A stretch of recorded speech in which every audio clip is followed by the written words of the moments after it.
way? Every day, around 8 million pieces of plastic makes its way into our ocean.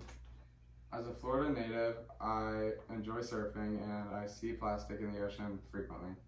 I've taken the past couple of days to do some extra research on the topic of plastic pollution.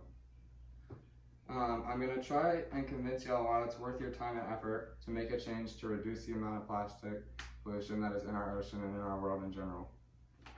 I will discuss how it affects everyone and how much is in our oceans.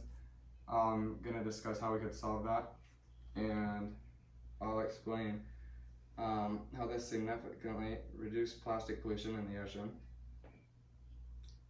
According to the Center of Biological Diversity, at current rates, plastic is expected to outweigh all fish by the year 2050. And that's in my lifetime. I'll only be 48 by then. So imagine what it is when I'm 100. The issue, though, unlike many other types of waste, is that plastic is not biodegradable. So when it's sitting in our ocean, it's going to stay there forever, and it's not just going to go away on its own. As explained by NOAA, 97% of Earth's water is from the ocean. So this impacts everyone daily and will continue to impact everyone, and many wildlife creatures such as the fish. There's thousands of sea creatures that are killed daily just by ingesting plastic and getting entangled in it. And it's reported that around 98% of sea turtles have plastic already in their stomachs. That's because the babies go straight into the water and there's already so much plastic in the water that they already have it in them when they get in there. There's no for sure certain how much plastic is in the water, but the best guess made in 2015 was about 150 million metric tons. And that was 7 years ago. So it could be way higher by now. And from 2000 to 2010, we created more plastic than we had up until that point in the world. Well, plastic pollution, not just plastic. But there's many harms of plastic pollution. Obviously the ocean, but not only the ocean, but with the ocean, it regulates our oxygen and our temperatures, and the plastic contamination is negatively impacting our air quality and causing global warming.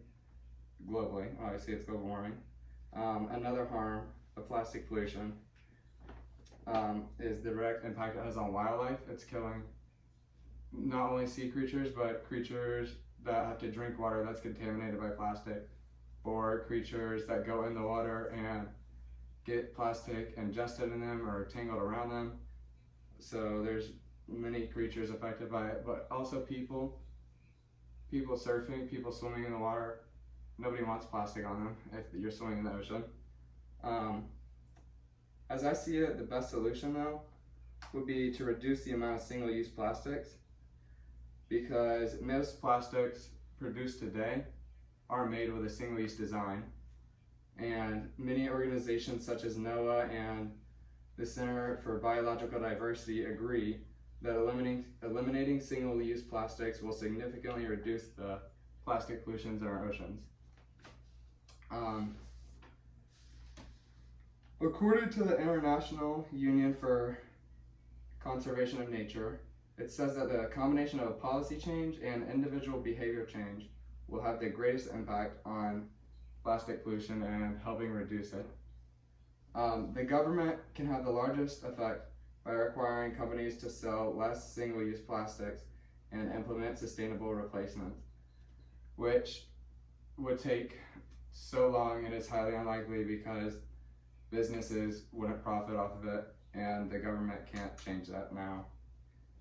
Policy change is hard and it takes a long time, and starting today though, that would be the best option. We could all start today by eliminating plastic straws, plastic water bottles. For example, I use a variety of metal water bottles. This one's not mine, it's pink, it's my sister's, but this one is mine. So we could all start today just using metal bottles, eliminating plastic straws. Shopping bags are another way you could start. Just get reusable shopping bags, don't use the plastic ones. But as you can see, the plastic pollution in our oceans is a huge growing problem that impacts the entire planet. But by implementing policy change and making individual behaviors changes, we can reduce the amount of single-use plastics in our ocean. And that would be the largest contributor to ocean pollution, and I think we would all benefit from that.